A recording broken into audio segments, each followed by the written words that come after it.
In this video, I'm going to rebuild an iPhone XR screen. You're going to need 3 different screwdrivers: a pentalobe screwdriver, a Y000 screwdriver, a Phillips screwdriver. I also use a pair of sharp-tipped tweezers, a nylon spudger, and a flat blade to take the screen off. Before I start these videos, if a phone is water resistant, I put it on a heat mat to take the adhesive down some. It melts it away a little bit, makes the screen easier to come off. I can't really put that in screen, but I do put it on a heat mat. Some people use a heat gun or a blow dryer to heat up the adhesive, but I prefer the heat mat route. Once you get the glue heated up enough, you can put your blade in at the bottom. I usually start in the bottom right corner, and then I work a nylon spudger around the outside to cut away that glue. The heat makes this a lot easier because if you go in cold, that glue does not want to come apart, and it makes it a lot easier to take the screen off, and you risk damaging some of the internal components.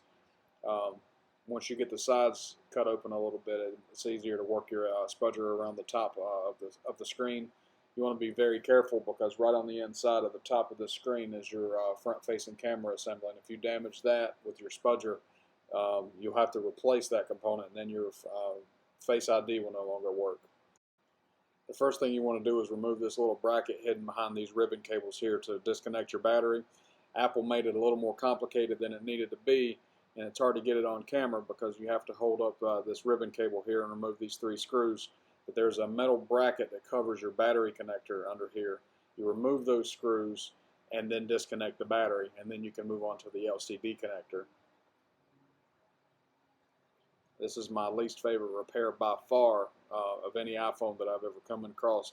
But once you get the battery disconnected, you can remove the other bracket here to remove the 2 LCD connections in the middle portion of the phone.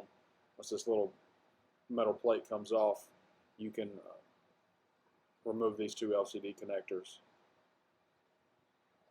I usually use a nylon spudger to pop those connectors up. Be careful not to damage the pins. You just want to pop those connectors up.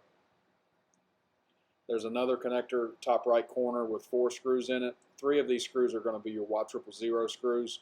The top screw in the top left corner of this metal plate is going to be a Phillips head screw. You've got to be very careful on this particular screw. Too much torque can damage this little metal pin that's over the top of this bracket. Be very gentle taking that out, and then slide that metal bracket from underneath that little metal pin. The very first time I did an iPhone XR, I damaged this pin, and I don't know its function, but you don't want to unnecessarily damage any component on an iPhone. You want everything to work exactly as it should.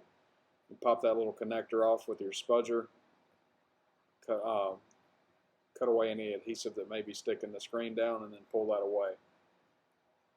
And that's it for taking the screen off. The next thing that I normally do is I take the ear speaker proximity sensor assembly out. There are some screws up here at the top to remove this. Pattern those screws out so you know exactly which holes they came from. That way when you go to put your screen back together, everything is in order. It's very important when doing these types of repairs. 2 different types of screws on this assembly as well. 3 of them are going to be Y000, 1 is going to be a Phillips head screw. Now be very careful removing this assembly here, because if you do damage that proximity sensor, there's no more Face ID if you have to replace that.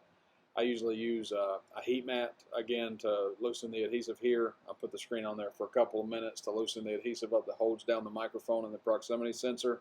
You pull that little metal plate away from the screen, and then I take a spudger and try to slide it underneath the ribbon cables and gently pop them up from underneath. That way you don't risk tearing those components whenever you're removing it from the screen. You want everything to work as it should when you put it all back together. Start going in like a caveman and ripping things away, and you have to replace more parts. You're going to lose other functions. You got your ear speaker on this assembly as well, and it fits down in a little divot. Should be able to pop that away now. And this is a lot easier to do if the screen is warm. You have a series of screws around the borders of this screen that hold, there's a shield that you can transfer over to your new screen. Some of the higher cost screens have these plates already on the screen, so you don't have to transfer it. But if you get a cheaper screen, you do have to transfer this EMI shield over to the new screen. So if you have to do that, there's a series of Y000 screws that border the entire screen. Take all of those out. Now, if you're not going to recycle the screen, if the screen is damaged to the point where it can't be recycled, you don't have to necessarily be as careful with this particular step as it was the case with this one. This screen was completely destroyed, so I kind of just brute forced my way through pulling this adhesive up. But if you'll notice here on the left-hand side, those ribbon cables are actually glued to the plate. And it was not easy removing that glue from this particular screen. As you see there, I got mad and just ripped it apart. That's not smart to do if you're going to recycle the screen, but if you're going to toss the screen and it's no good anyway, you can just rip that apart. Generally, when I do these repairs, I try to recycle the screen when I can, but this particular screen was destroyed, so it was not necessary. But you want to make sure that all of the leftover components that I ripped off here were removed so that the next screen fits down flush and even. You can't have it uneven when you go to put it back in the phone. Be very careful removing the plastics from the new screen. You don't want to damage those two LCD connectors.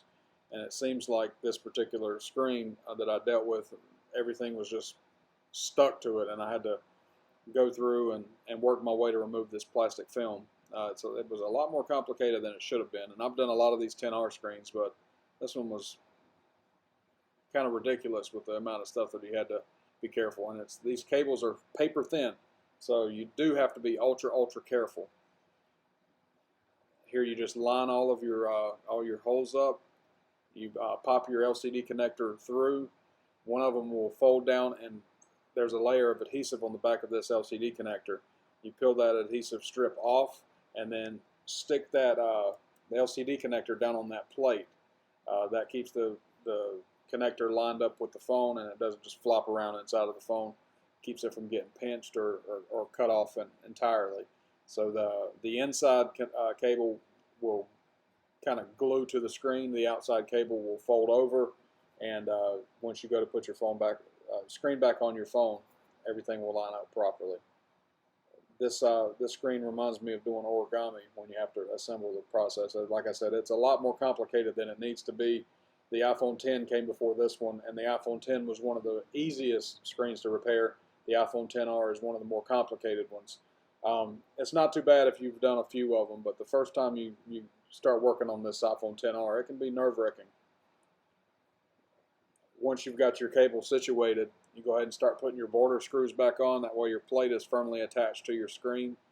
Don't know the exact count. I didn't count the number of screws, but it seems like on every corner and then in the middle there are multiple screws. They're all the same size in this particular case, so you shouldn't have any issues with that. But work your way around and make sure you don't leave any screws out. If you find that you've got a screw somewhere, you don't want to leave any screws out, so make sure you put all your screws in place.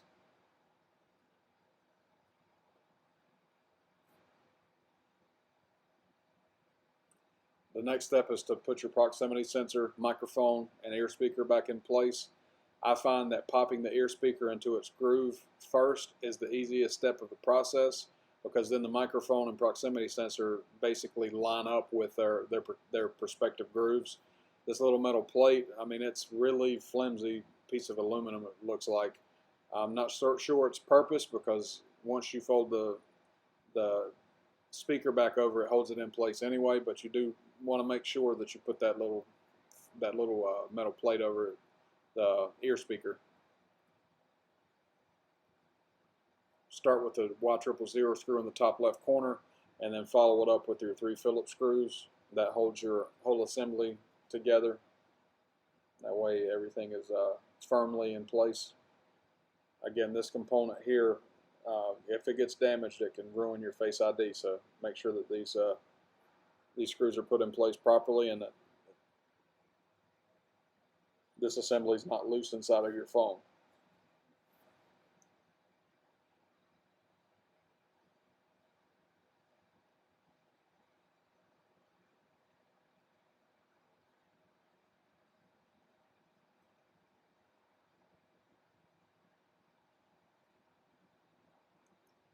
There's your rebuilt screen. The first thing you want to do is slide that connector at the top underneath that metal lip that I was talking about before and snap it in place. Then this metal bracket will go over that connector, and I always start with that top left screw. And remember, that Phillips screw is the one I told you, don't torque it too tight. You don't want to damage this little piece of metal that pops over that connector bracket, so be careful with that. And then your 3 Y000 screws will go in and secure that metal bracket in place.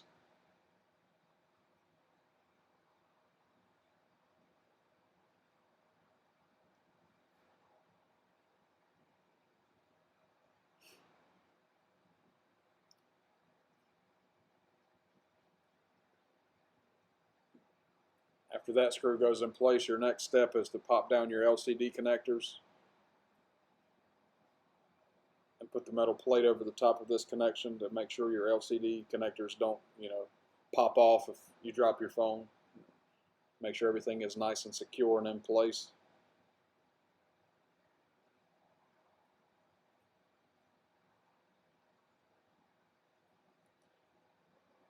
And the final step, once you're done with this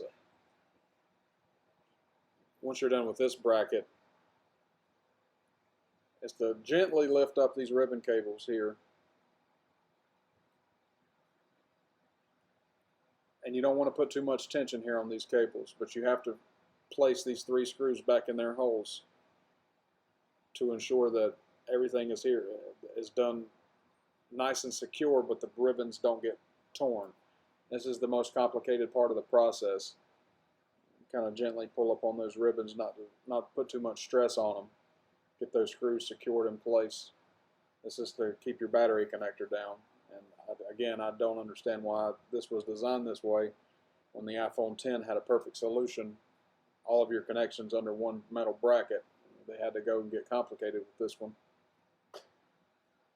And now you can close your phone up. That's all there is to it. You put your 2 pentalobe screws back in the bottom, boot your phone up, and you're good to go. That's an iPhone XR screen rebuild. One of the more complicated iPhones to rebuild, but definitely doable. If you guys like the video, please hit that thumbs up. If you want to share it with your friends, by all means. And subscribe to the channel. Thanks, guys.